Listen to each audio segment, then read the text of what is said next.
And now I am going to click on my Play Store. Here I am writing Termux.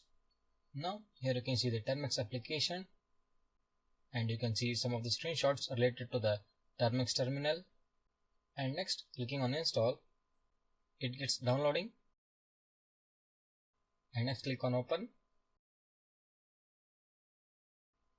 And now we are in the terminal of Termux application. Here you can see some of the information like Wikipedia.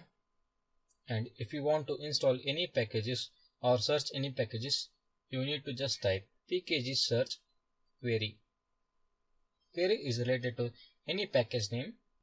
And next, installing of packages, you have to type pkg install and a package name. And if you want to upgrade the packages, just type pkg upgrade.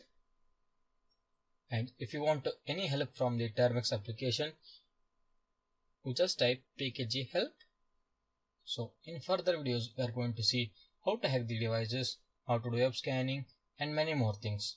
So that's all in this video. Thank you.